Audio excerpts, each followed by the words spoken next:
Good morning, everyone, and welcome to today's Daily Word. Today is Thursday, May 5th. It's Cinco de Mayo. So glad you could join me for our time together and our ongoing conversation that centers around the Word and the daily Word and how it might help us in the daily living of our lives and what it might mean for us. I was told yesterday there's been some pixelating with the video a little bit, and so I made some adjustments with the camera and with the settings, so hopefully that helps that today. It seems, as I'm looking at it, it seems to be better. So if you see things that happen like that, please let me know. I don't go back and watch these videos at all. Once they're done, and I move on to the next thing. So if there's an issue with the video or how the picture looks or the sound, you just need to let me know that, because I honestly don't go back and rewatch any of these videos. So hopefully today, as I'm looking at it, hopefully it will be better, and it'll be better moving forward. So this morning I've chosen for our text this one verse from the book of Matthew, chapter 16, verse 25. Familiar words, I'm sure. Jesus said to his disciples, "Whoever wants to save their life will lose it, but whoever loses their life for me will find it." And so Jesus has this ongoing discussion with the disciples about this very thing, about how to serve, about what true greatness means. We've been fooled in the last several years about what greatness is, how we make things great, America, whatever it is.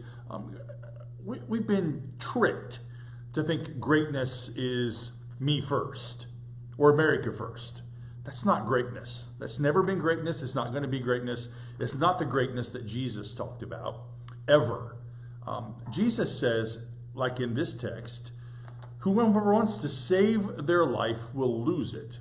Whoever loses their life for me will find it.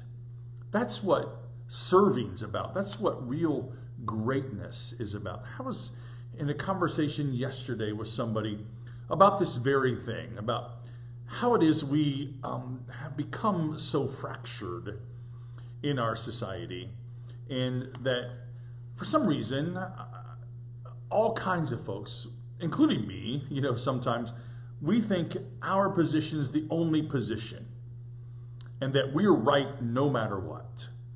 And that has so divided us and so polarized us. But I think even more, I think we've somehow forgotten what serving's about, what being Christians about, what living our lives is about. If we want to save our life, Jesus says, we have to lose it. But if we lose it in the midst of service, then we find it. So Jesus talked a lot about his death to the disciples, a lot. They didn't get it, but he talked to them a lot about his death. And we know, none of us are immortal. We're all going to die at some point. It's going to happen to all of us. Martin Luther King Jr. said this: "There are some things so dear, some things so precious, some things so eternally true, that they are worth dying for. And I submit to you that if a person has not discovered something they're willing to die for, they aren't fit to live."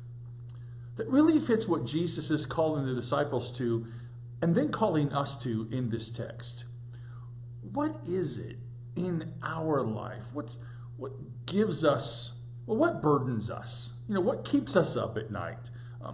What causes us to get up early in the morning to make a difference? What causes us or fills us with so much love and joy that it seems like we've touched eternity? What is it that we're not only willing to give our life to, but also to give our life for?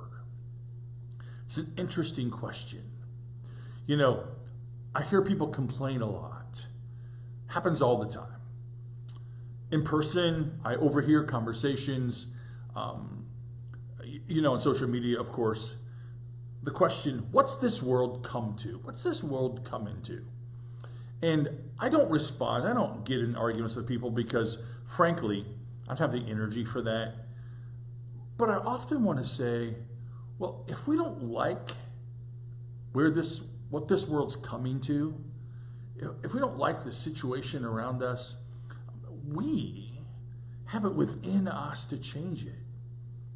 We can make a difference in our world. We can start treating each other better. We can really, really, really find out not what we're willing to give just our life to, but really what we're willing to give our life for.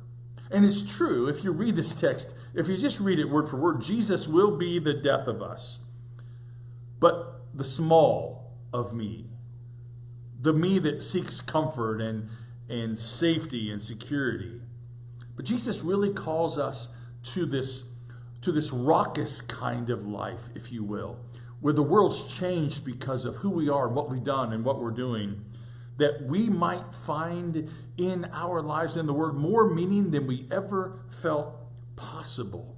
And friends, I believe, here we are after Easter, I believe that's what resurrection's all about. That it happens because resurrection rocked the entire Roman world, the empty tomb. And then, it changed the life of the disciples. They'd gone back to fishing. You heard me talk about it last Sunday. They'd gone back to fishing. And Jesus meets them there and changes their lives again. And then at the very end of that text, what does Jesus say to them? Follow me. He changes their life. Follow me. So in our lives, in the world, in our communities, in our neighborhoods, in the church, what is it in us that we're not only willing to give our life for, but that we're willing to give let me say that again. What is it that we're willing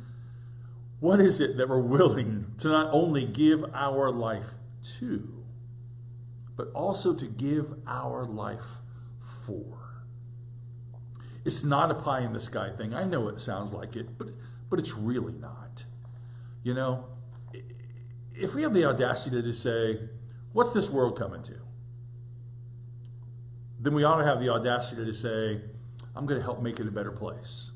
If we have the audacity to wonder or to call out other people, then we ought to have the audacity to then use what we've been given to make a difference in those around us. I think that's what's missing in our world. We've perverted greatness. We've just perverted it. We've made it about us first. And that's not at all what it's about. Whoever wants to save their life will lose it, Jesus says. But whoever loses their life for me will find it. You and I, we need to find what it is that inspires us so greatly that we're willing to use it to make a difference.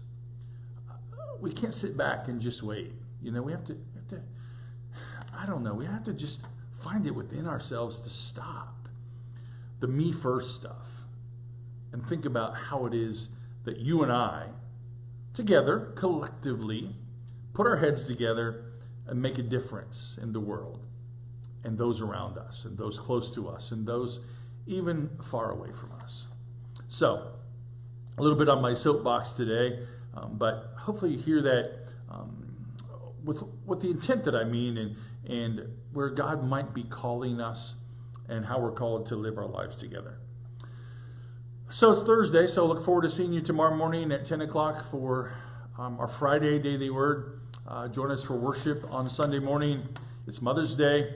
I have a special tribute to moms. Have a great slideshow I'm going to share. If you haven't sent me any pictures, if you want a picture of your mom or your aunt or your grandma or whoever, your sister, if you want a picture of her on the slideshow, just send it to me, text it to me, email me, find a way to get it to me, and we're going to be able to see that on Sunday.